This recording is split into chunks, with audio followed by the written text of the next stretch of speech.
भारत के higher education के उच्च शिक्षा के लैंडस्केप में 1 दिसंबर 2025 के बाद एक बहुत बड़ा चेंज आने जा रहा है।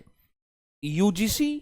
एनसीटीई और इसके साथ ही एआईसीटीई, इन तीनों को, यूजीसी जो यूनिवर्सिटीज को रेगुलेट करता है और फंडिंग करता है, 1953 में स्टैब्लिश हुआ, 1956 में इसे सांविधिक दर्जा प्रदान किया गया। All India council for technical education engineering colleges को, इंजीनियरिंग इंस्टीट्यूशंस को रेगुलेट करता है, और इसके साथ ही बीएड के जो इंस्टीट्यूट्स हैं उनको एनसीटीई रेगुलेट करता है। इन तीनों को रिप्लेस करके एक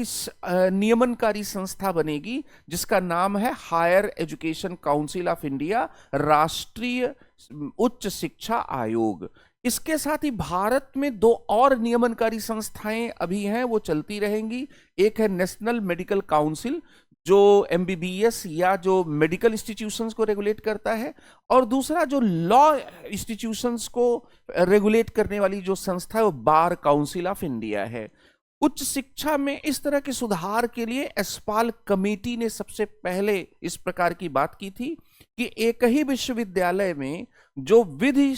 विभाग है उसको bar council of India regulate कर रही है, जो उसमें मेडिकल या मेडिकल कॉलेज है उस मेडिकल कॉलेज को नेशनल मेडिकल काउंसिल रेगुलेट कर रही है, आर्ट्स फैकल्टी को, साइंस फैकल्टी को यूजीसी रेगुलेट कर रही है, बीएड को नेशनल काउंसिल फॉर टेक्निकल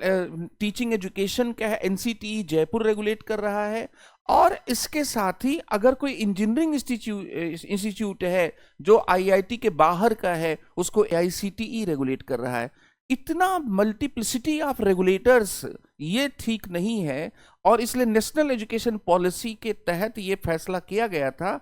अब एक बहुत बड़ा सवाल उठता है कि यूजीसी के हट जाने के बाद नेट पर, इसके साथ ही एनटीए पर क्या फर्क पड़ेगा, ये आपको सोचकर बताना है या आपको पढ़कर बताना है कि क्या मामला वैसा ही रहेगा या इसमें कुछ चेंज भी हो जाएगा।